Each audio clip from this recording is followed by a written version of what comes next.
Tere tulemast! Käesoleva õppevideo teemaks on ristsõnade koostamine keskkonnas Crossword Labs.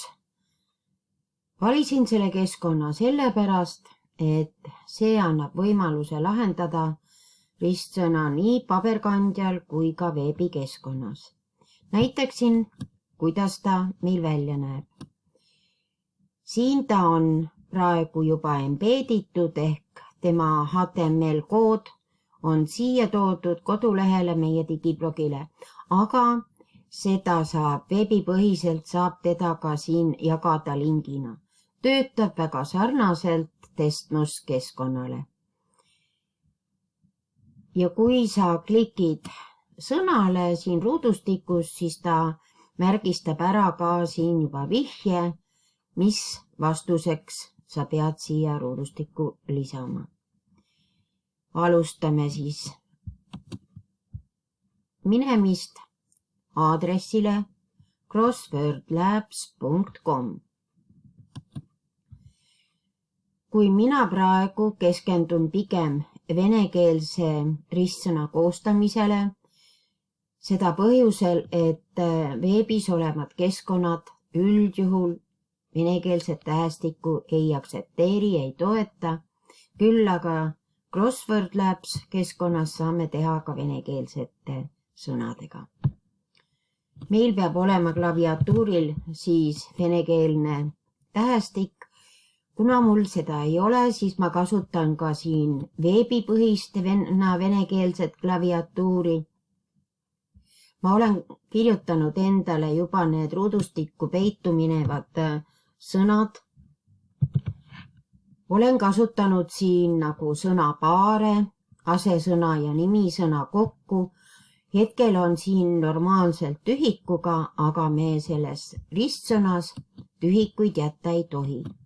Nüüd ma kleebin ja lükkan vastused kokku. Vastasel juhul programm ei genereeri meil ruudustikku.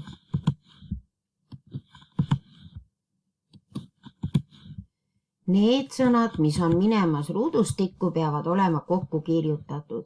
Nüüd siia kõrvale jätan tühiku ja kirjutan eestikeelse vihje.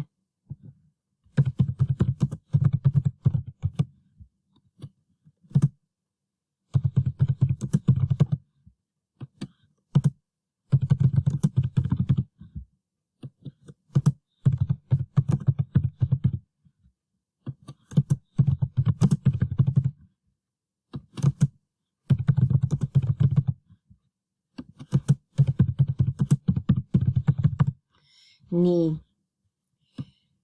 sõnad on mul siia sisestatud ja see nüüd on see koht, kuhu nüüd õpetaja paneb iseenda parooli. Siin ma soovitan siiralt kasutada sedasama parooli igal ristsõna koostamisel kogu aeg üht parooli, sest see antud keskkond jällegi ei salvesta sinu ristsõna, ta käitub nii nagu testmus. Testmus andis unikaalse koodi siia taha, ka siit sa saad. Ja veel, kuna me ei ole loginud ega selle keskkonna eest raha maksnud, me oleme tasuta versioonis, siis on meie ristsõna kohe avatud. Salvestame ja lõpetame. Siin ta meil on. Me saame siin isegi kohe lahendama hakata. Ma juhin tähelepanu, kuidas ta nüüd genereeris selle koodi siia taha. Kuidas me saame seda jagada? Nüüd, kui mul on siin venekeelne ja eestikeelne, aga kui me tõesti teeme algklassidele, kus on ainult eesti keel hea kasutada, siis just nagu tahaksime inglisekeelset ära siit parandada. Näitan kõike samm-sammult. Punased nupud on siin. Kui midagi on valesti või kui sina tahad ruudustikku teise asetusega, sama võib ta olla ka kas pinginaabritel erinev, siis lihtsalt selle edit nupuga lähed ja koostad lihtsalt uue ruudustiku. Ja siin ta annab meil just teistsuguse. Nüüd editeerimise ajal sa said siin oma vigu ka parandada.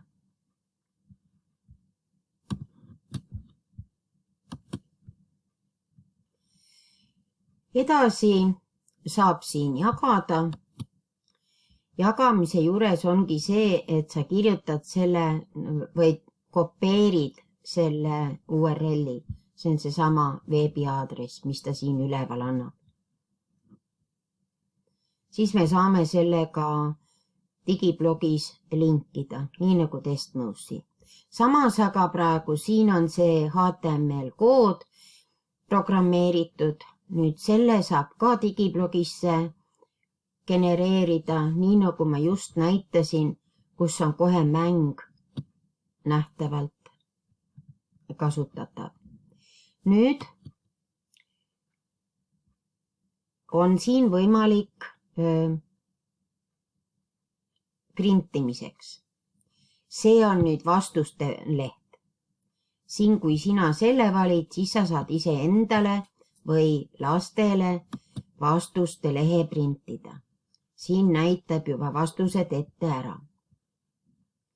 Etteruttavalt tahan julgustada, et kui õpilane hakkab sinu ülesannet lahendama, siis ta kindlasti ei saa sinu ülesannet muuta, parandada ega ei näe ka vastuseid.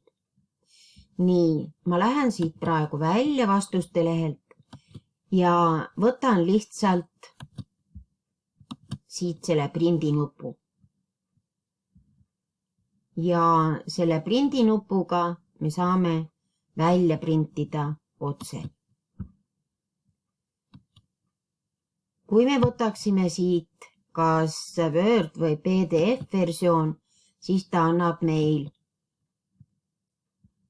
selle kopeerimise nupu ja selle copy nupuga me saame viia selle samuse ruudustiku kas Wordi või OpenOffice tekstiredaktorisse või LibreOffice'isse. Teeme selle proovi ka ära. Kopeerisin, teen lahti tühja Wordi lehe ja kasutan siin kleebin. Ja siin ongi nüüd see koht, kus ma saan seda inglise keelt muuta. Venekeelses ristsõnas võin ma kirjutada vene keeles. See on kõrvale, siia tuleb alla. Samas aga tööleht nüüd Wordis on selles mõttes ka hea teda vormistada, et korrektselt oleks õpilasel nime kirjutamise koht ka.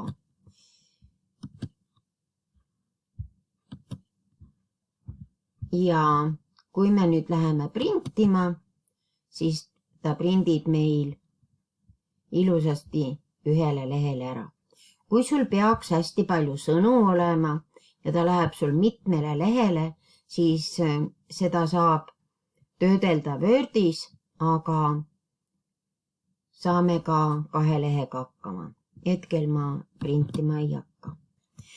Tahan veel tähelepanu juhtida õpetajal sellele, et siin elektroonsel lahendamisel kahjuks õpilase õigeid vastuseid õpetajale eraldi kusagile ei laeku.